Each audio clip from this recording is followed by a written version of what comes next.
The organ at First Ebenezer Baptist Church swelled, the final, triumphant notes of "His Eye is on the Sparrow" vibrating through the polished oak pews and up into the vaulted ceiling.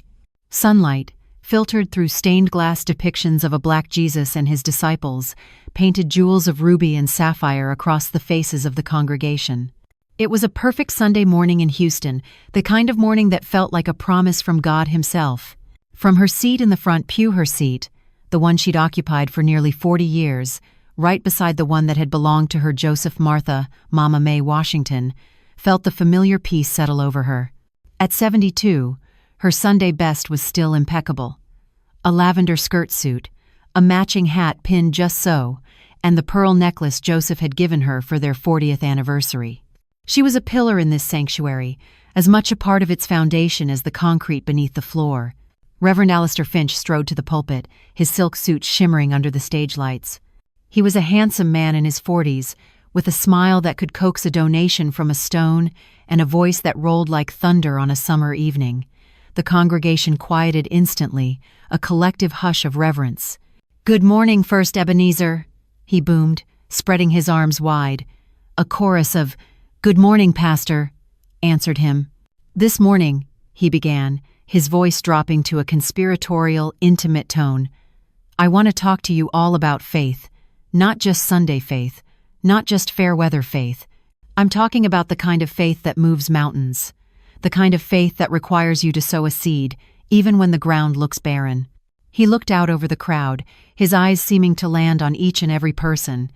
"It's the faith to give when you have little, knowing the Lord's harvest will be plentiful. It's the faith to trust your shepherd, knowing he will lead you to green pastures." His eyes met Mama May's, and he gave her a special, knowing smile. A warmth spread through her chest. He was talking about her sacrifice, about the $350,000 seed she had sown in Joseph's name. The sermon built, his words weaving a powerful spell. He was a master orator, and the congregation was in his thrall. People shouted, "Amen," and "Tell it, Reverend." He pounded the pulpit, his voice rising to a crescendo. "When you sow that seed," he roared, "you are building a legacy not of this earth but for the kingdom. You are building." He never finished the sentence. The twin 80-inch screens flanking the pulpit flickered. The image of the church's logo vanished, replaced by a stark, white document. Numbers, columns of them. At first, the congregation murmured in confusion. Then, the words at the top of the page became clear. Cayman National Bank and Trust. Below it, a name, Alistair Finch, and a balance that made several people gasp out loud. The Reverend froze, his mouth hanging open. In the tech booth at the back, Deacon Miller was frantically hitting buttons, his face a mask of panic. But the images kept changing. An email appeared, its text enlarged for all to see. It was from an address Mama May knew all too well, Joseph's old private account. The subject line read, "Phase 2, the widow's mite." A wave of nausea washed over Mama May, cold and bitter. The murmurs in the sanctuary grew into a low, angry roar. Then came the final, soul-shattering blow. The screens switched to a video. It was shaky, filmed on a phone. Reverend Finch was there, in his office, swirling a glass of amber liquid. He was laughing with a woman who sat just out of frame. "Blind faith is a beautiful thing," he was saying, his voice slurring slightly.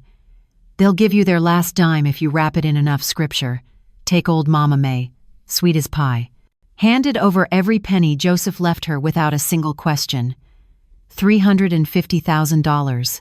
She thinks she's building some grand legacy for that husband of hers. He took a long swallow of his drink, then leaned in closer to the camera, a cruel smirk on his face.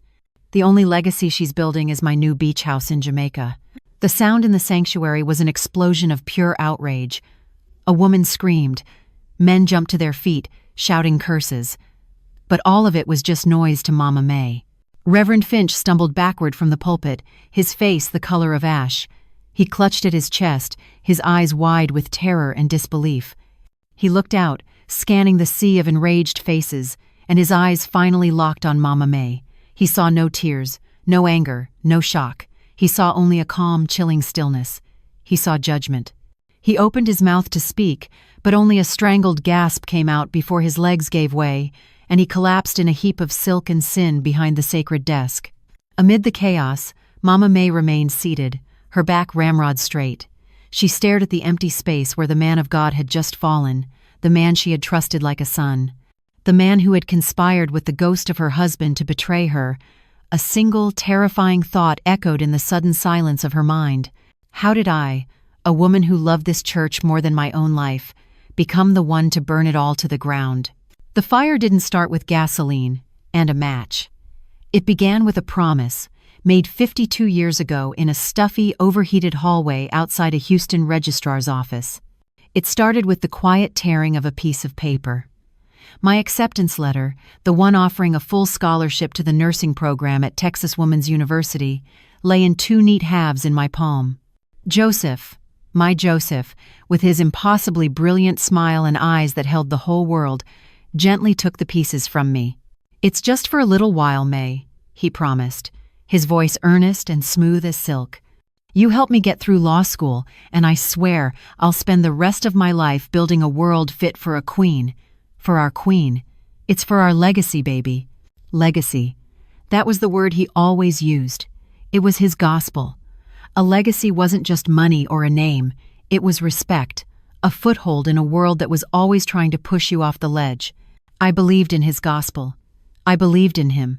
So, I let my dream die in that hallway so that his could be born. That was the first and most expensive down payment on the life we built. The bill for my sacrifice started tallying up the very next Monday. For 7 years, my life was a blur of exhaustion. My days were spent standing for 8 hours at Miller's dry cleaners, the hiss of the industrial press and the smell of starch thick in the air. My hands were perpetually raw and burned from the steam. I'd come home, soak my feet for 20 minutes, and then put on a different uniform to work a 6-hour shift stocking shelves and mopping floors at the Piggly Wiggly. I saw the sun rise on my walk to the cleaners, and saw the moon high in the sky on my walk home from the grocery store. Every single paycheck, a combined sum of maybe $120 a week if I was lucky enough to get the extra hours, went into a coffee we kept hidden under the sink. It never went toward a new dress for me, or a movie on a Saturday night, or even a simple dinner out. It all went to his tuition at Thurgood Marshall School of Law. It went to his books, his tailored suits for his internships, the pens he used to write his briefs. I fueled his ambition with my aching back and calloused hands. There were nights I was so tired I'd fall asleep at the dinner table, a half-eaten plate of beans and rice in front of me, and he'd be in the other room studying, surrounded by the glow of the lamp I'd paid for with the electricity bill I covered. He was the mind, and I was the body, and together we were building our legacy. The day he graduated, I cried harder than I did at my own father's funeral. He stood there in his cap and gown, holding that precious law degree, and he pulled me onto the stage with him. "I couldn't have done this without this woman right here," he announced to the cheering crowd. Later that night, he held my face in his hands and whispered, "We did it, May. You and me. We did it." And I believed him. I believed that his success was my success. When he opened his own firm, when we bought our first brick house in the 3rd Ward, when he became a deacon at First Ebenezer, it all felt like my victory, too. I was the silent partner, the unseen foundation upon which his grand cathedral was built. I had sacrificed my own name to help build his, and I saw nothing wrong with that. I was Mrs. Joseph Washington, wife of the esteemed lawyer and deacon, and that was more than enough for me. I had built my legacy entirely within him, tying my worth, my work, and my whole soul to his. I thought that foundation was made of solid rock. I never imagined that when he was suddenly taken from me by a heart attack 2 years ago, I would be left standing on nothing but dust. The cathedral had crumbled, and all I had left was the empty ground where it once stood. So, I turned to the only other house I'd ever known, the house of God, looking for a new place to build. I never dreamed the foundation there was laid with the very same lies. The lies in the house of God had a face. It was the kind, compassionate face of Reverend Alistair Finch, a man who arrived at First Ebenezer 6 months after we buried Joseph. He came into my life when the silence in our big brick house had become a physical weight. After 50 years of partnership, of building, of simply having another person's presence filling the empty spaces, I was adrift. I was a foundation with no walls, no roof, no purpose. My grief was a raw, open wound, and Reverend Finch presented himself as the balm. He was younger than me by nearly 30 years, but he had a way of speaking that felt ancient and wise. He made a point to visit me at home, not just once, but every week. He'd sit in Joseph's armchair, sip my sweet tea, and ask me to tell him stories about my husband. He didn't just listen, he absorbed them. He'd nod and say things like, "Deacon Washington was a giant, a true pillar. It is my honor to stand in the house he helped build." He wasn't just my pastor, he was becoming the custodian of my husband's memory, and for that, I loved him. He started calling me Mama May, not in the casual way others did, but with a tone of deep, almost holy, respect. He made me feel like a matriarch, not just a widow. He made me feel seen. About a year into his tenure, after a particularly nasty thunderstorm, the roof of the sanctuary began to leak. During service, a steady drip, drip, drip fell into a bucket placed in the center aisle. Reverend Finch used it as a sermon. He spoke of our duty to protect God's house, to be stewards of the blessings we'd been given. He said, "The rain is not a nuisance, my brothers and sisters. It is a test. It is God asking us, do you love this house enough to keep it safe?" That afternoon, I went to the bank. I withdrew $25,000 from the savings account Joseph and I had built over decades. It was a staggering amount, but as I wrote the check and placed it in the collection plate, I felt a profound sense of purpose. I wasn't just fixing a leak, I was mending the hole in my own life. I was protecting the last home I had left. My service didn't end with money.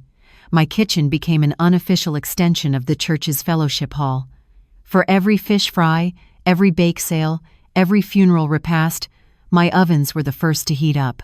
I personally breaded and fried over 500 pieces of catfish for the annual church anniversary celebration, my arms splattered with hot grease. My 7-layer caramel cakes and sweet potato pies became the stuff of legend. People would say, "Oh, you can taste the love in Mama May's cooking." They were right. It wasn't a chore. It was my ministry. It was my way of loving a family that couldn't be taken from me. My weeks were measured not by days, but by church activities. Tuesday Bible study, Wednesday choir practice, Thursday women's auxiliary meetings. The church wasn't just a part of my world, it had become the entire thing. On the second anniversary of Joseph's death, Reverend Finch cemented his place in my heart forever. He dedicated the entire service to Joseph's memory, speaking of him with such love and admiration that it brought fresh tears to my eyes. He called me to the front and presented me with a large, gleaming plaque. It read, "In eternal memory of Deacon Joseph Washington, a man who built his legacy on faith and service. He had validated my life's work. He had honored my sacrifice. He had made me believe that my husband's legacy, our legacy, was sacred and safe within the walls of First Ebenezer. He had tested my faith with the roof, and I had passed. He had nourished my lonely heart with his praise, and I had bloomed under his attention. I had made him my family." So, when he came to me a few months later, his eyes filled with righteous tears and a holy vision in his heart, I was already prepared to give him the last, most precious piece of Joseph I had left. The vision he presented wasn't just a business plan, it was a sermon in itself, delivered with hushed reverence right at my formal dining room table. He came to me on a Tuesday, armed with a glossy brochure and a folder full of architectural drawings. He spread them out on the polished wood, his hands tracing the lines of a beautiful low-rise building surrounded by landscaped gardens and walking paths. The name on the top of the brochure, printed in elegant gold script, was Ebenezer Legacy Estates. This was a vision given to me in prayer. "Mama May," he began, his voice low and fervent. He looked me straight in the eye, his gaze unwavering. I was on my knees, asking the Lord how we can truly serve our community, and the answer came to me as clear as a bell. We are losing our history. Gentrification is pushing our people out, pricing our elders out of the very neighborhoods they built with their own hands. Where is the justice in that? Where is the respect? He paused, letting the weight of his words settle in the quiet room. He was right. I saw it every day. Old neighbors, friends I'd known for 50 years, were being forced to sell their family homes to developers who would tear them down and build something sterile and unaffordable. This project, he continued, tapping a finger on the drawing, is our answer. It's our stand. A safe, beautiful, and affordable community for the senior saints of First Ebenezer and beyond. A place where they can live with the dignity they have earned. He then slid one of the drawings across the table to me. It was a rendering of a handsome brick community center, the heart of the proposed complex. Above the double doors, a name was etched onto a bronze plaque. The Joseph Washington Legacy Center. I felt the air leave my lungs. My hand instinctively went to the pearls at my neck. This is the kind of work Deacon Washington always dreamed of, Reverend Finch said softly, his voice thick with emotion. Building something real. Something that would outlive all of us. This won't just be a collection of apartments, Mama May. It will be a living testament to the giants on whose shoulders we stand. It will be our monument to him, to the legacy you both built. It was perfect. It was everything Joseph had ever talked about, distilled into one holy purpose. All his ambition, all my sacrifice, it had all been leading to this. This was a legacy not of dusty law books and courtrooms, but of homes and safety and community. A legacy of love. I didn't even hesitate. The decision felt like it wasn't mine to make. It felt like it had been ordained from the moment I tore that acceptance letter in half 50 years ago. The money from Joseph's life insurance policy, his final act of love, his final provision to keep me safe, was sitting in a savings account, earning meager interest. What was safety compared to purpose? What was my comfort compared to the continuation of our life's work? The following Sunday, Reverend Finch held a special testimony service. He called me to the front of the church. I walked up the steps, my knees trembling slightly, holding the check in my hand. He took my hand and raised it for all to see. "Brothers and sisters," he proclaimed, his voice booming through the speakers, "you are about to witness a faith that moves mountains. You are about to see a seed of righteousness sown. Mama May Washington, the beloved wife of our sainted Deacon Joseph Washington, is making the foundational gift to launch the Ebenezer Legacy Estates." He took the check from me. $350,000. He held it up to the light, as if it were a sacred relic. The entire congregation rose to their feet in a wave of thunderous applause and shouts of hallelujah. Tears streamed down my face, but they were tears of pure joy. I felt Joseph's presence beside me, his hand on my shoulder, his voice whispering in my ear, "We did it, May. We really did it." I went home that night and slept more soundly than I had since Joseph passed. I slept the deep, untroubled sleep of the righteous, my heart filled with a peace that surpassed all understanding. It was the last peaceful night's sleep I would have for a very, very long time. That peace began to fray at the edges about 3 months later. It started as a small, quiet thing, a little stone in my shoe that I kept trying to ignore. Every Sunday, after service, I'd get in my Buick and take a slow drive past the plot of land off Scott Street, the one Reverend Finch had pointed to on a map as the future site of the Ebenezer Legacy Estates. For the first month, I'd look at the overgrown field of Johnson grass and tell myself, these things take time. City permits, surveyors, a project blessed by God must be built on a proper foundation. By the second month, a large sold sign had been slapped over the old real estate placard, and I felt a thrill of excitement. But the field remained untouched. No bulldozers, no work crews, not even a single stake in the ground. I kept telling myself, patience, Martha. Patience is a virtue. The whispers started in the 4th month. They were quiet at first, spoken in hushed tones over coffee in the fellowship hall or in the aisles of the grocery store. Sister Agnes, a sweet woman who had been at First Ebenezer even longer than I had, stopped me by the canned goods one afternoon. "Oh, Mama May," she said, wringing her hands, her voice barely above a whisper. "You're so close with the Reverend. I was just wondering. Have you heard any news on the estates? My Henry and I, we put in $5,000. It was most of our savings." She looked at me with worried, hopeful eyes. "We haven't received so much as a letter." I smiled, a wide, confident smile that felt like a lie on my face. "The Lord's work moves on His time, not ours, Agnes. We just have to keep the faith." The words sounded hollow even to my own ears. A week later, after Bible study, Deacon Harris pulled me aside. "Say, Mama May, did Reverend Finch ever mention which construction firm he hired?" My nephew runs a contracting business, and he said he can't find any public permits filed for that lot. It's unusual.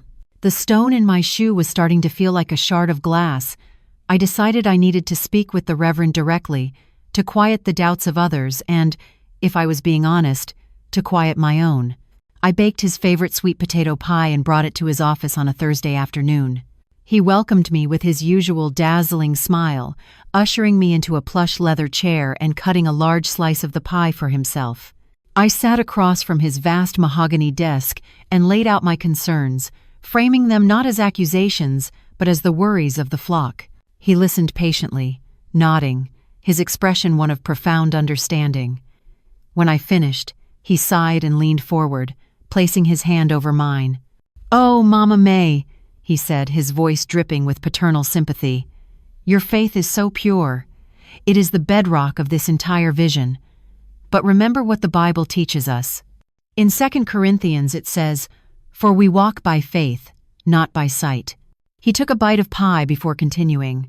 "We have encountered obstacles, unforeseen complications with the city's zoning commission.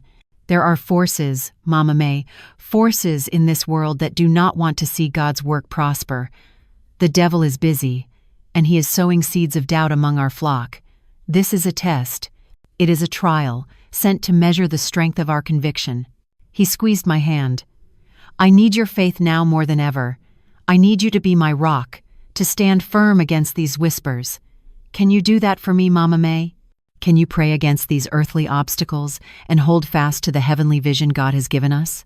I looked into his earnest, pleading eyes and felt a wave of shame for my own faltering belief. He was our shepherd, fighting battles we couldn't see. Who was I to question him?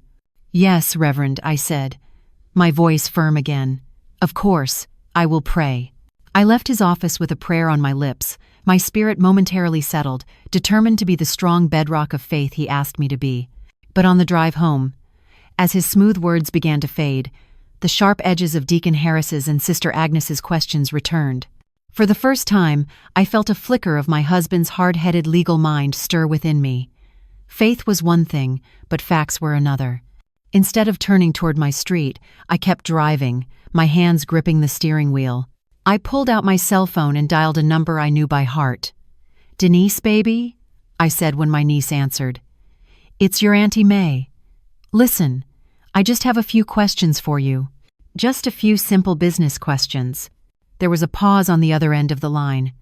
Denise was my sister's girl, sharp as a tack and blessed with a healthy dose of skepticism that the more devout members of our family often mistook for cynicism.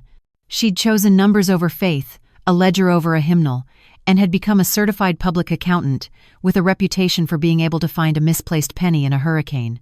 "Auntie May," she said, and her tone was already wary. "What kind of business questions are we talking about? You haven't gone and given money to one of those Nigerian princes, have you?"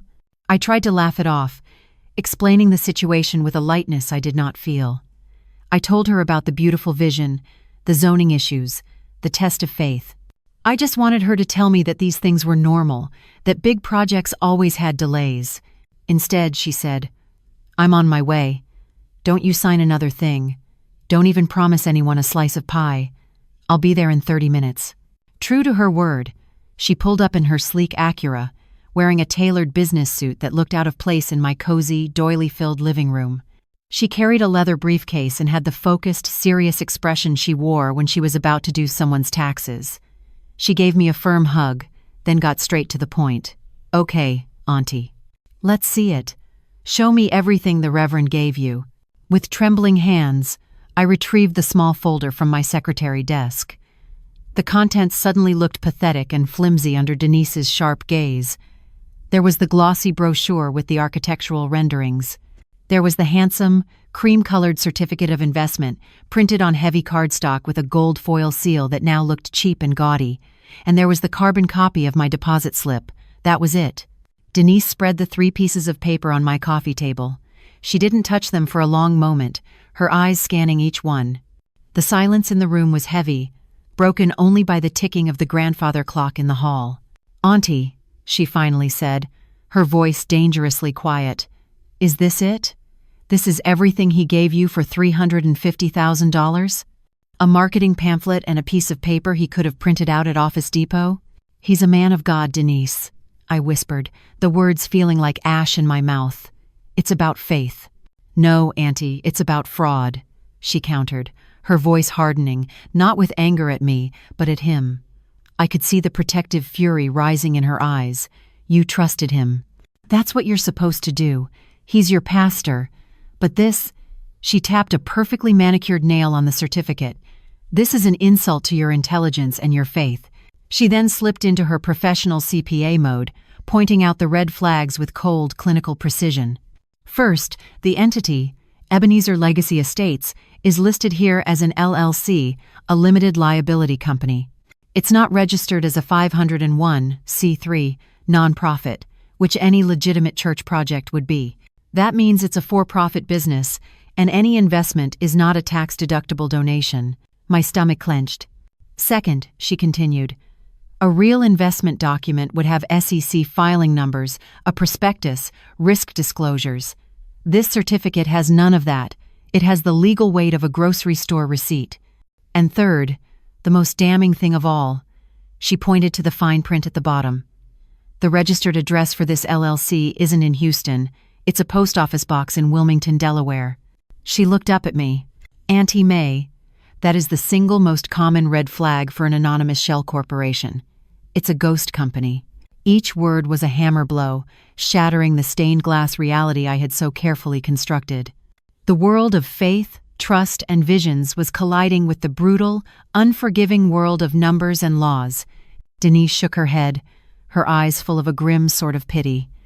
Auntie May, she said, her voice dropping to a serious, low tone as she began placing the papers back into her briefcase. Men of God are still men, and men can be thieves. I need your permission to make some official inquiries on your behalf. I'm going to find out where your money, and Sister Agnes's money, really went. She snapped her briefcase shut, the sound echoing like a gunshot in the quiet room. And in that moment, I was more terrified of the truth than I had ever been of the devil himself. The truth, as it turned out, was far worse than any devil I could have imagined. The devil, at least, is an honest enemy. This truth wore the face of a friend. It arrived a week later, not in a clap of thunder, but in the sterile, black and white glow of a PDF document on Denise's laptop screen. She had spent the week buried in her work, pulling public records, running corporate background checks, and calling in favors from old colleagues in financial forensics. When she returned to my house, the grim set of her jaw told me everything before she even opened her mouth. She sat me down at the same dining room table where Reverend Finch had unveiled his holy vision. The irony was a bitter pill. Auntie May, she began, turning the laptop to face me, I need you to prepare yourself. What I found, it's worse than just a failed project. It's a deliberate, sophisticated criminal operation. On the screen was a flowchart, a spiderweb of boxes and arrows that made my head spin. At the top was a box labeled Ebenezer Legacy Estates, LLC. An arrow led from it to another box, Finch Holdings, Incorporated. And from that, another arrow pointed to a third, Alistair Enterprises, S.A., Panama. Denise explained it to me in the simplest terms she could. The company in Delaware was just a mailbox, a ghost. That ghost company was owned by another ghost company, which was owned by an anonymous international corporation in Panama, a country known for its banking secrecy. It's a classic shell game, Auntie, she said, her voice tight with rage. He set it up so the money could disappear. He moves it from one shell to the next until it's virtually untraceable. Then she showed me the bank records she'd managed to subpoena through a legal contact. My check for $350,000. Sister Agnes's check for $5,000. Dozens of smaller checks from other church members. All of them deposited into the LLC's account. Then, she showed me the outgoing transfers. Huge, round numbers wired from that account to the next, and then the next, until they landed in the Panama account. But there were other deposits landing in that Panama account too. Large, anonymous wire transfers from sources Denise couldn't identify. He wasn't just stealing from you, Auntie, she explained, her finger tracing the convoluted path of the money. He was using you. He was using the good name of First Ebenezer, using the trust of all those sweet old people, as a laundry service. Your money, the clean money, was being mixed with other, dirtier money. He used your righteousness to wash his filth. The final page of her report was a list of expenditures from a credit card linked to the Panama account. A $15,000 down payment on a new Mercedes-Benz, a $22,000 charge at a Rolex dealer in the Galleria, and a series of charges from the Four Seasons Resort in Jamaica, totaling over $30,000. The dates of the Jamaica trip coincided with the very week Reverend Finch had told the congregation he was on a spiritual retreat, fasting and praying for our church's future. The room began to spin. Every kind word he had ever spoken, every sermon about sacrifice, every prayer he had offered over me, all of it curdled into poison. The plaque he'd given me in Joseph's honor felt like a prop in a cheap play. The money was one thing. I had lived with nothing before and I could do it again. But the sheer, calculated mockery of my faith, my love, my grief, that was the wound that would not heal.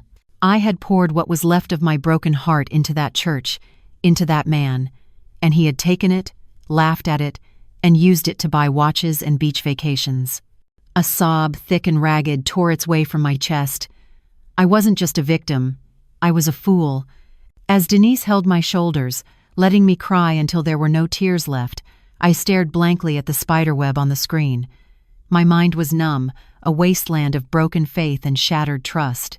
But through the fog, as the heaving sobs subsided into empty shutters, one small detail caught my eye. It was the very first box on the chart, the LLC in Delaware. And next to it, the date of incorporation. It was dated April 12th, 2 years ago. 2 months before Reverend Finch had ever set foot in First Ebenezer Baptist Church. How could that possibly be? My voice was a dry, rasping thing, a stranger in my own throat.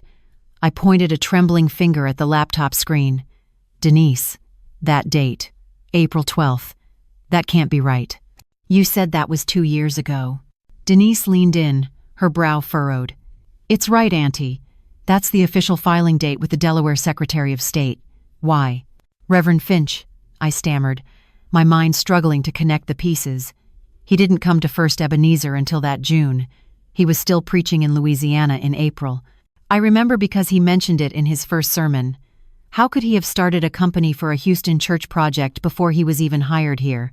Denise shrugged, her focus still on the larger crime. He's a con man, Auntie. They plan these things out for months, years even. He was probably targeting churches all over the South, and ours was just the first one to bite. It doesn't change what he did. But it changed everything. Her logical explanation didn't sit right with me. It felt too neat, too simple for the cold dread coiling in my gut. A con man casing a church is one thing. A con man setting up a corporation with the exact name of a future, yet unannounced church project is another. It felt less like a coincidence and more like a prophecy. Show me the paper, I demanded, my voice suddenly firm. Not the chart. The actual document. The one they signed. Confused by my insistence, Denise clicked through a few files and pulled up a scanned PDF. It was a standard certificate of formation for a limited liability company. It was mostly boilerplate legal text, filled in with type names and addresses.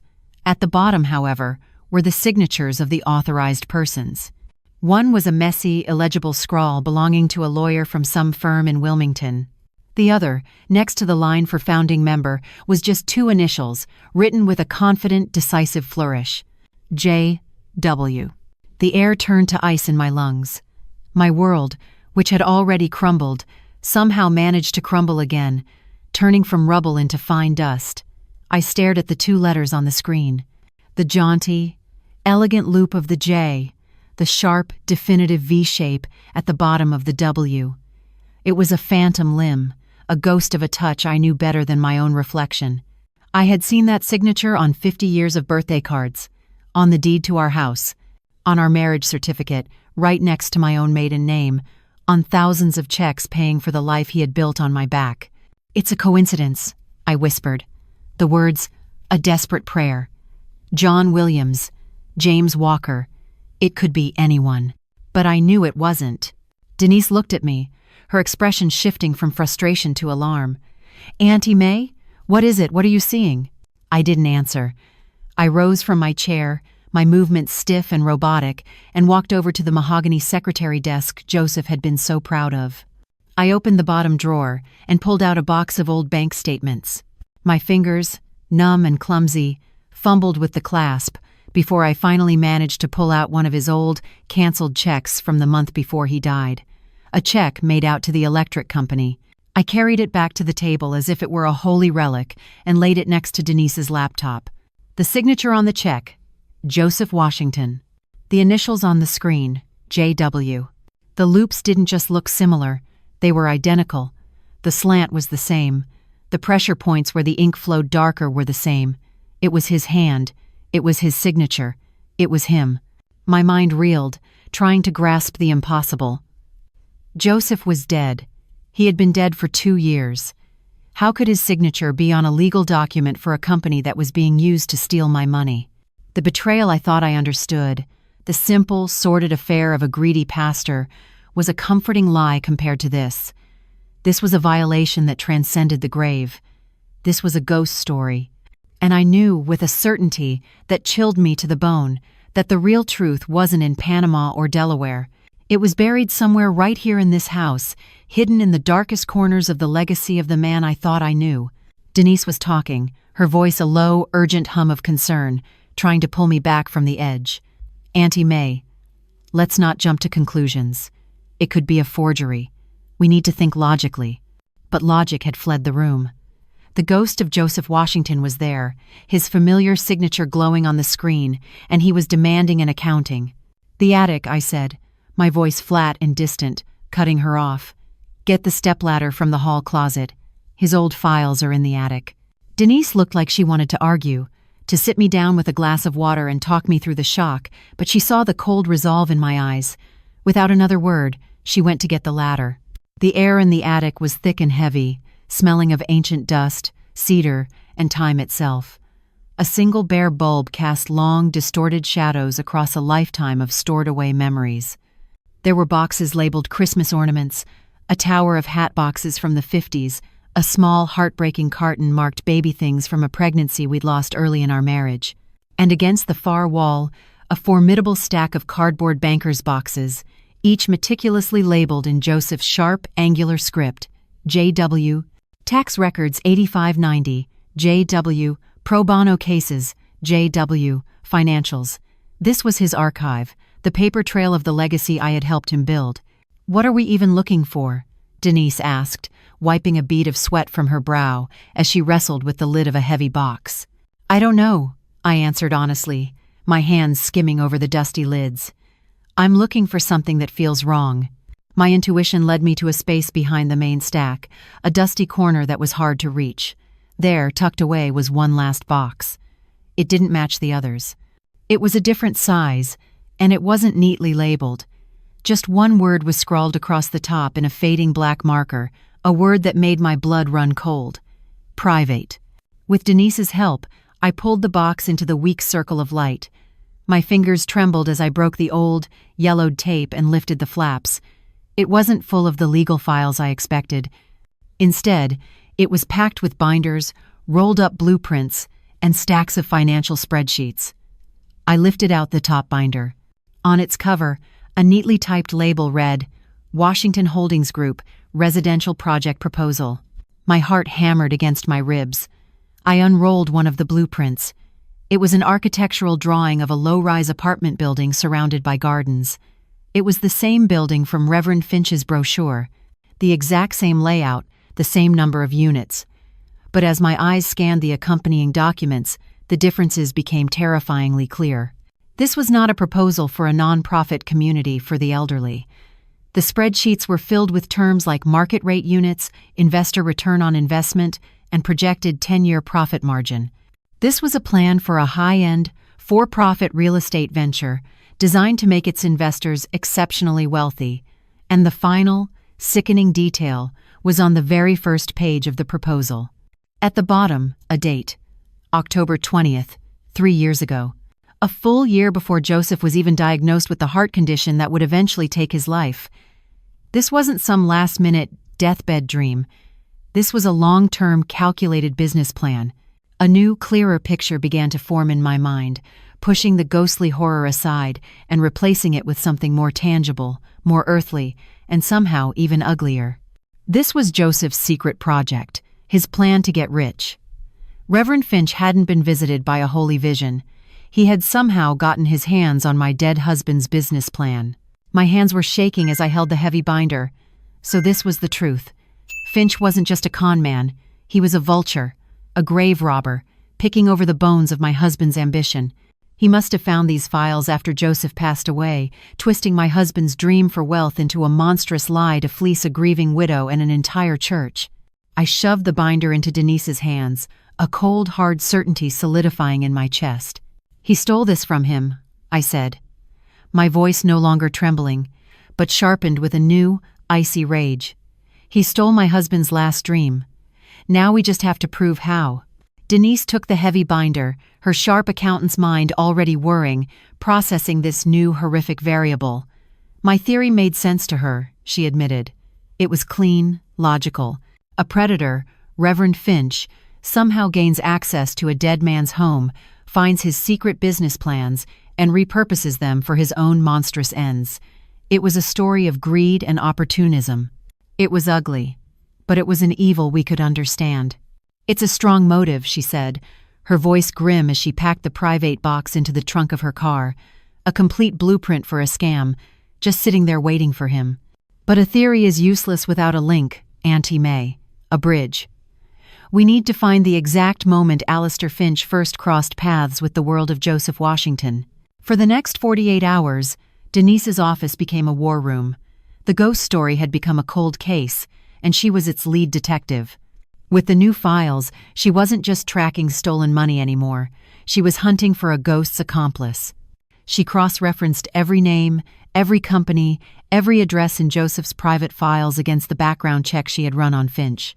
She called me every few hours with updates, her voice a mixture of frustration and dogged determination.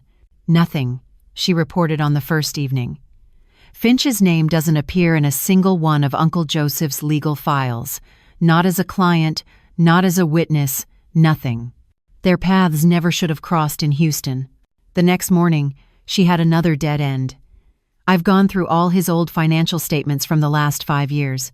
All his credit card bills. He never so much as bought a meal in Louisiana, where Finch was preaching before he came here. There's no geographical overlap." I was beginning to lose hope, the icy rage in my heart giving way to a weary confusion. The link was everything. Without it, my husband's signature was just an anomaly, a ghostly riddle with no earthly answer. The breakthrough came late on the second night. "I found something," Denise said, her voice crackling with intensity over the phone. "It's thin, but it's something." In the back of that privet box was a folder of receipts from a legal conference in Atlanta. Uncle Joseph was a keynote speaker. The date was 2.5 years ago. "So?" I asked, not understanding the significance. "So," she said, and I could hear her typing furiously. On a hunch, I reran Finch's employment history. Before his 2-year stint in Baton Rouge, where was he? Atlanta. He was a junior pastor at a megachurch less than 5 miles from the hotel where Uncle Joseph's conference was held. They were in the same city, at the same time. It was a start. A bridge. The next day, armed with that sliver of a connection, Denise filed an emergency subpoena using a contact in the DA's office, requesting phone and financial records for both men from that specific week in Atlanta. When she came to my house that evening, she didn't bring her laptop. She brought a single sealed envelope. She sat me down, her face pale, her professional composure gone, replaced by a look of profound sorrow. She looked at me not as a client, but as a niece looking at her aunt who was about to be hurt beyond measure. She opened the envelope and laid 2 documents on the table. The first was a phone log. It showed a dozen calls, ranging from 2 minutes to over an hour, between Joseph's private cell phone and a burner phone she had traced to Alistair Finch. The second document was a bank statement from an account I had never known existed, under the name J.W. Consulting. It showed a single transaction from that week in Atlanta, a wire transfer of $10,000 to a company called Shepherd's Flock Ministries. Denise put a gentle hand on my arm. Auntie May. Shepherd's Flock Ministries is a registered nonprofit. The sole officer and director is Alistair Finch. It's one of his first shell companies. I stared at the papers, my mind refusing to process the information. The phone calls, the secret bank account, the payment.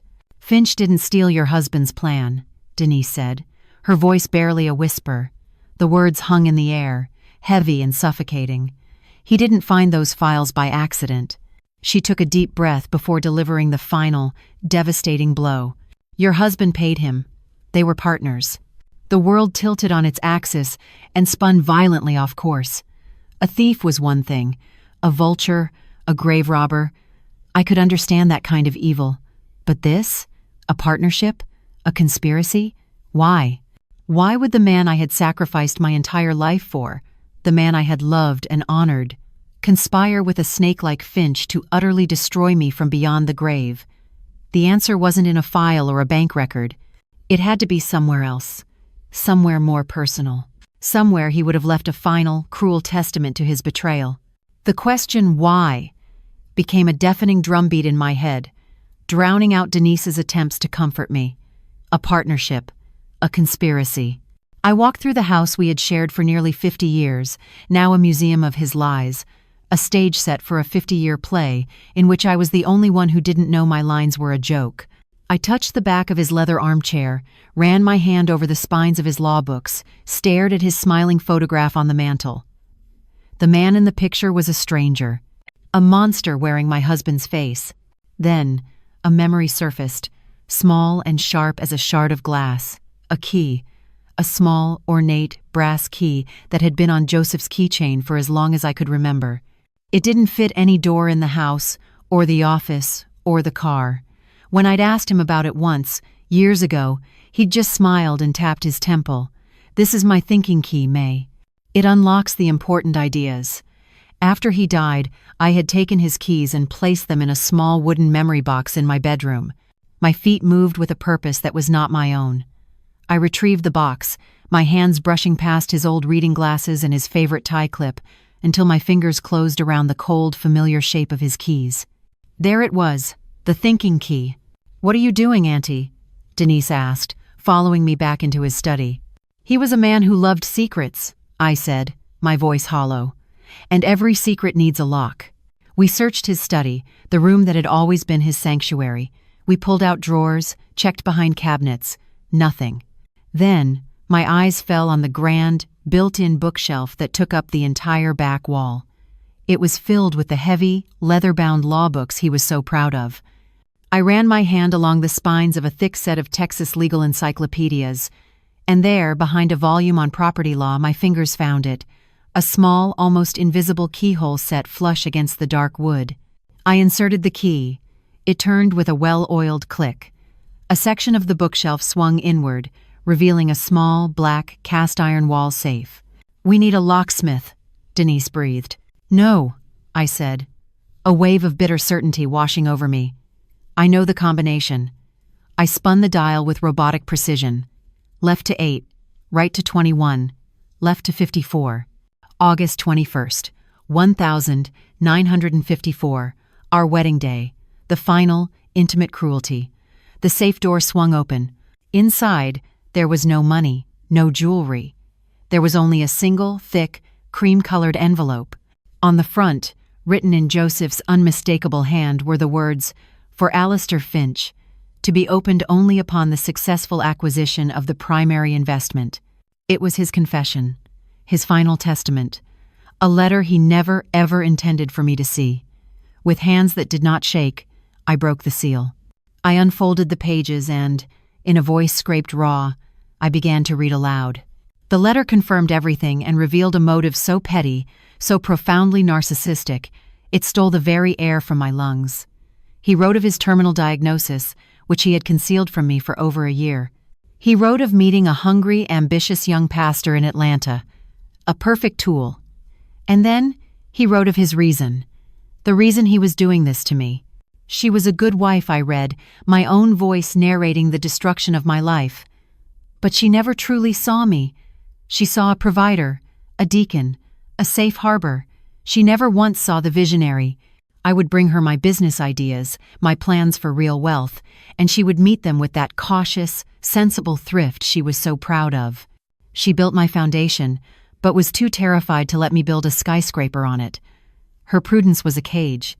She loved the man I was, never the man I could have been. This was his warped, twisted logic. My support was not enough. My sacrifice was not enough. He didn't want a partner. He wanted a worshiper. And because I was a careful steward of the money I had broken my body to help him earn, he saw it as a personal insult. The letter ended with the ultimate cruelty. This project will be my true legacy. It will prove my genius. Martha's inheritance, the very money meant to secure her future, will be the involuntary investment that funds my triumph. It is the only way to make her, and the world, finally see what a brilliant man I truly was. She will be a silent, unwilling partner in my greatness at last. The letter fell from my fingers. It wasn't about money. It was about his ego. He hadn't been betrayed by a terminal illness. He had weaponized it. My entire life, my love, my 50 years of devotion had been reduced to seed money for a dead man's vanity project. The sobs wouldn't come. There were no tears left. The woman who had mourned her husband was dead. In her place stood something new, something forged in the absolute zero of this betrayal. Denise looked at me, her face a mask of horror.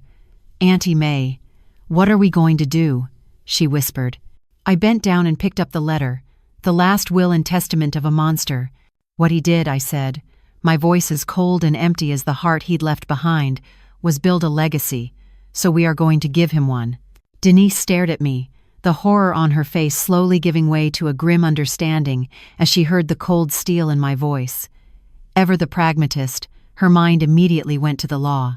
"Auntie, we have them," she said, her voice a low, urgent whisper.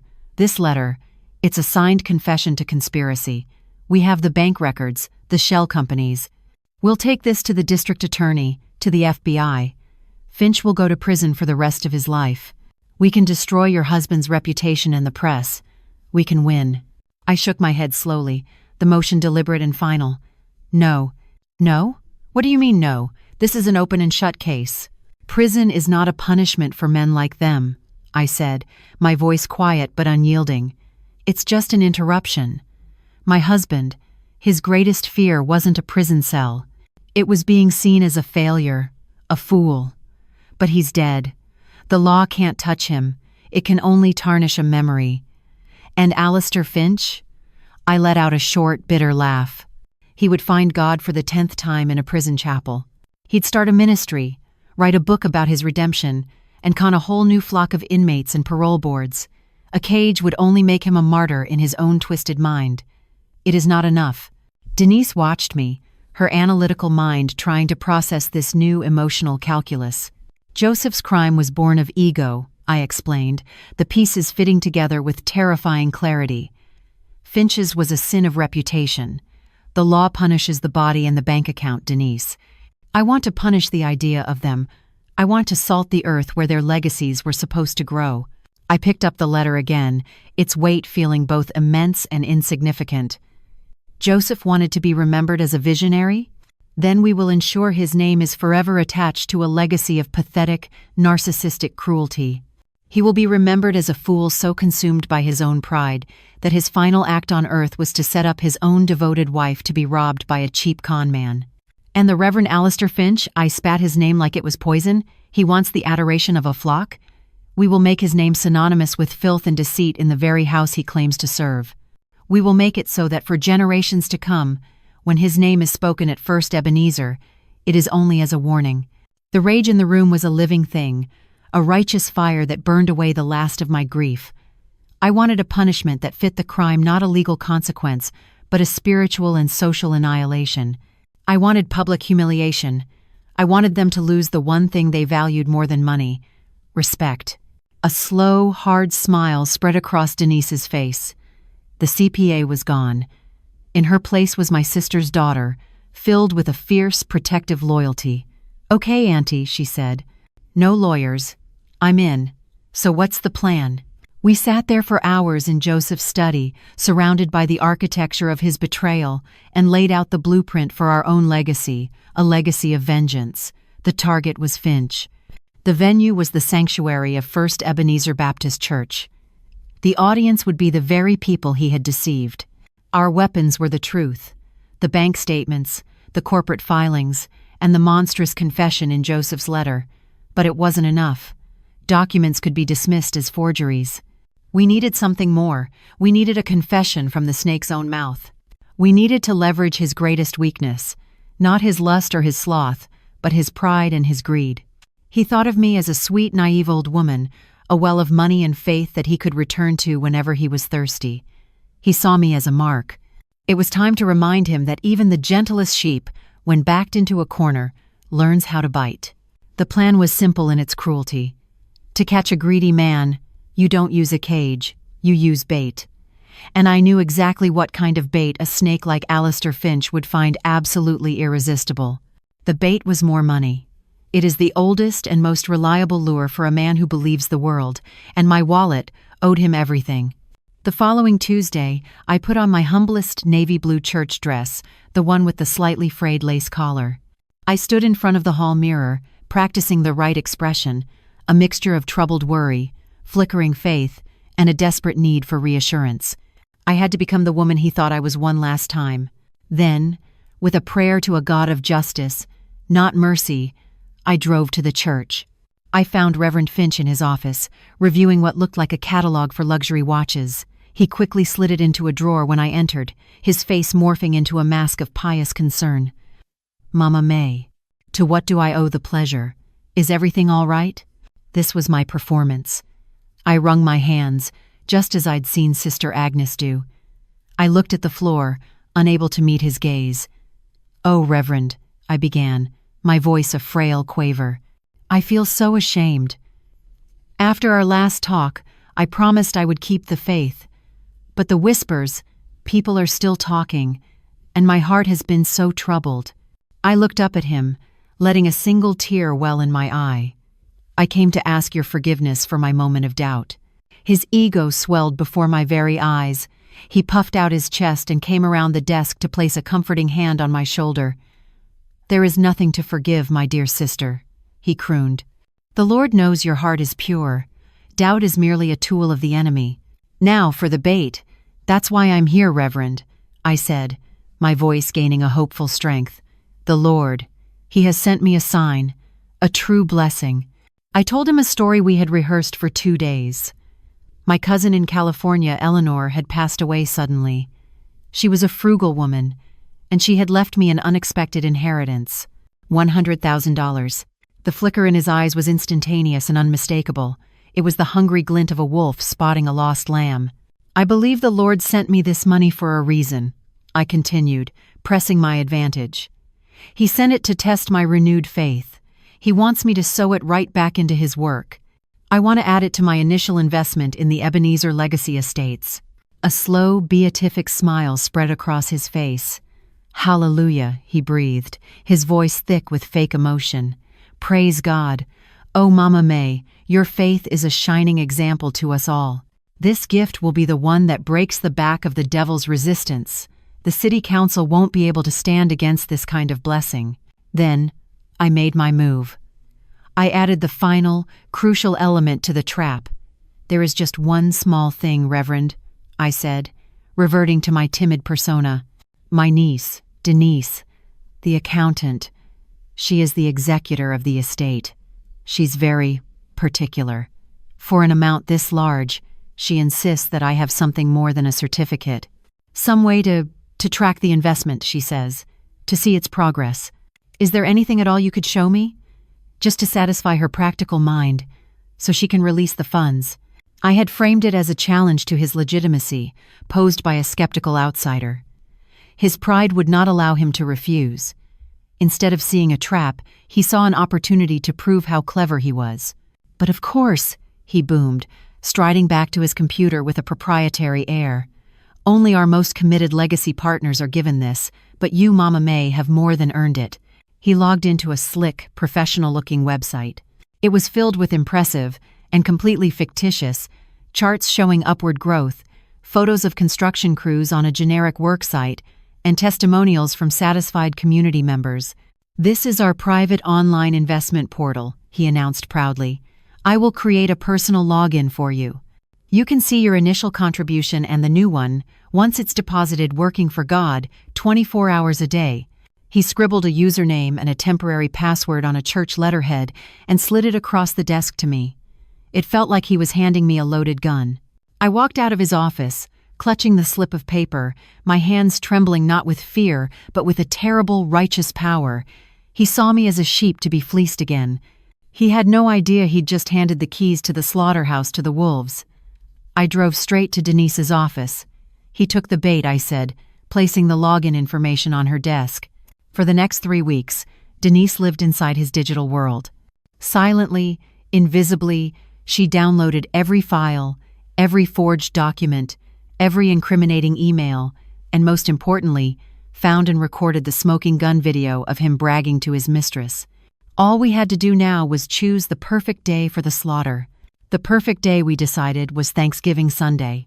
It was the most important service of the autumn season at First Ebenezer, a day for testifying to the Lord's goodness, for celebrating the harvest, for families to come together in gratitude before their holiday feasts. The sanctuary would be packed to the rafters. The irony was a bitter, beautiful poetry. He wanted to preach about blessings and harvests. We would show them the harvest he had truly reaped.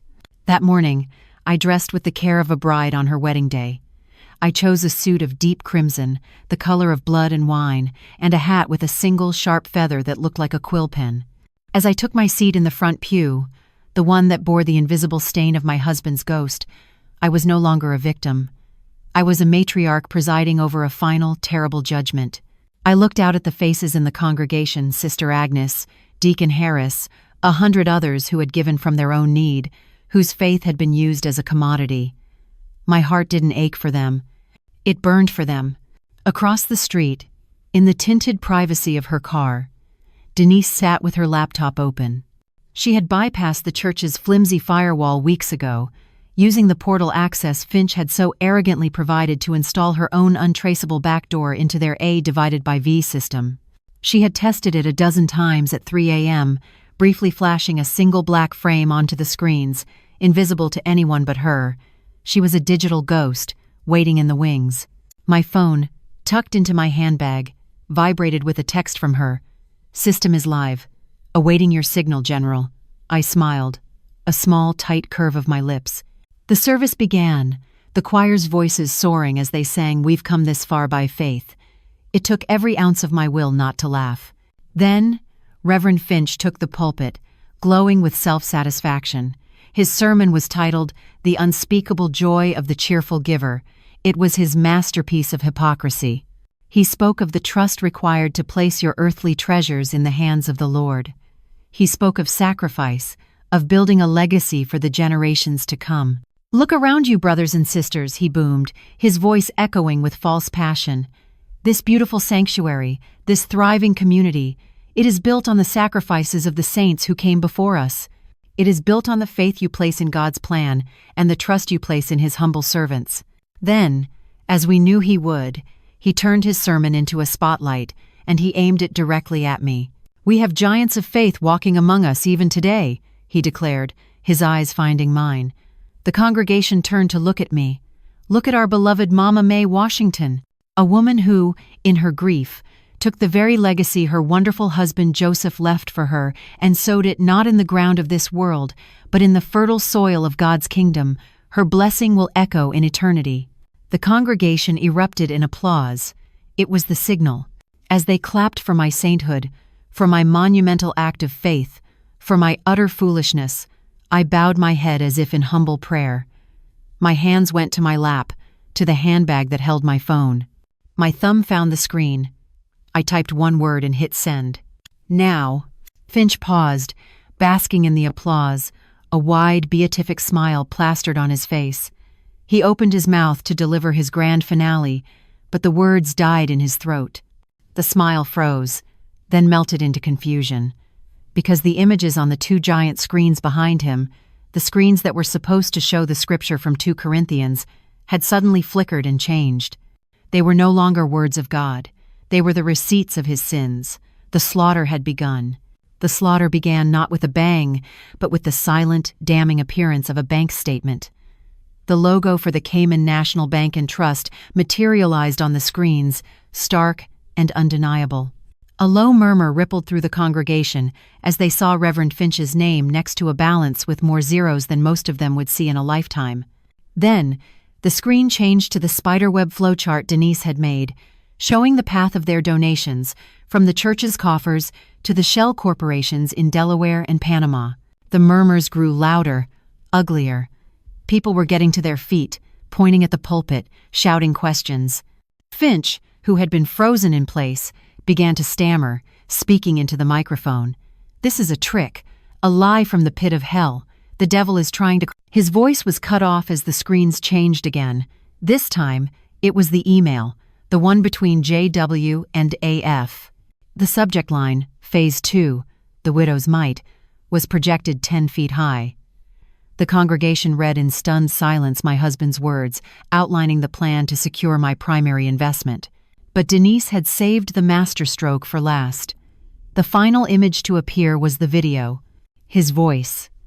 Not his booming, holy sanctuary voice, but his private, whiskey-soaked, mocking voice filled the sacred space, amplified by the very sound system his flock's donations had paid for. They heard him laugh about blind faith. They heard him call me sweet old Mama May. And in stunned, horrified silence, they heard their beloved pastor, their spiritual shepherd, brag about how my life savings were funding his new beach house in Jamaica. The sound that erupted from the congregation was no longer human. It was a roar of pure, collective agony and rage. It was the sound of hundreds of hearts breaking at once. Women were openly weeping. Deacon Harris, his face a mask of purple fury, started moving toward the pulpit, shouting, "Judas! Judas!" This was total loss. In the space of 2 minutes, Alistair Finch lost everything. His reputation was incinerated. His power had vanished. His community now looked at him with nothing but contempt. His freedom was next. As this was all happening, an encrypted file containing every piece of evidence, including an uneditable copy of the server logs from his precious portal, was being delivered to a special financial crimes unit at the FBI, courtesy of Denise. He was a ruined man. And the beauty of it was that his destruction was entirely self-inflicted. As he stared in horror at the video of himself, a flicker of recognition must have crossed his mind. The slick online portal, the username and password he had so arrogantly written down for me. He had to realize in that moment that he had personally handed me the weapon, the login, the keys to his own undoing. His bottomless greed, his fatal underestimation of the woman he was robbing, was the architect of his ruin. He had walked, smiling, right into the trap. The chaos of the sanctuary seemed to fade into a dull roar in my ears. He stumbled back from the pulpit, his eyes wild and desperate, scanning the sea of enraged faces. He was looking for an escape, for an ally, for anything but the hell that had just erupted around him. And then, his eyes found mine. I was still seated in the front pew, a small island of perfect calm in a raging storm. I did not glare. I did not smile. I simply looked at him. My face was a placid mask of judgment, offering neither anger nor forgiveness, only consequence. And in that single, silent moment, he understood it all. The crushing realization. He saw that the grieving, naive widow was a carefully constructed fiction. He saw the simple business questions, the feigned apology for her doubt, the irresistible lure of another $100,000. He saw that he hadn't been the brilliant predator outsmarting the flock. He had been the fool, the mark, the prey, perfectly and patiently lured in by the very woman he had dismissed as insignificant. The color drained from his face as the last, most terrible truth dawned on him. He had been utterly and completely outplayed. As Deacon Harris and 2 other men began to climb the steps to the pulpit to apprehend their fallen pastor, I stood up. My work here was done. Now, I leave the final judgment to you. Was my decision to expose him in the Lord's house, in the most public and humiliating way possible, an act of righteous justice for all the people he deceived? Or did my own personal desire for revenge make me just as cold and calculating as the men who betrayed me? Cast your verdict in the comments below. I didn't look back as I walked out of the heavy oak doors and into the bright Texas Sunday. A legacy had been settled. The storms have passed. Alistair Finch is facing a litany of federal charges, his name now a permanent stain on the history of First Ebenezer. The church itself is struggling, trying to heal, with a new interim pastor who speaks more of forgiveness than of finances. Most of the money, as Denise predicted, is gone forever, lost in the labyrinth of international banking. But that was never the point. The truth, in all its ugliness, had been brought into the light, and the scales had been balanced in the only way that mattered. I no longer sit in the front pew. In fact, I haven't been back to the sanctuary since that day. My faith hasn't been destroyed, but it has been profoundly changed. It's no longer a loud communal thing, housed in brick and stained glass. It has become a quiet, private conversation between me and my God, one that happens in the stillness of my own home, in the garden among my roses. I have learned that faith in God is a powerful thing, but blind faith in the men who claim to represent Him is a dangerous vulnerability. For 50 years, I poured myself into building a man's legacy, only to discover it was a monument to a lie. Then, for one terrible righteous month, I dedicated myself to crafting a legacy of vengeance. Now, in the quiet aftermath, I find myself asking a question I haven't considered since I was a young girl with a nursing scholarship in her hand. What is my legacy? I am not Mrs. Joseph Washington, the respectable widow. I am not Mama May, the gentle church matriarch. I am Martha, and my legacy is not a building, or a bank account, or a plaque on a wall. My legacy is the quiet resilience of a woman who has been burned to the ground twice and has learned to rise from her own ashes.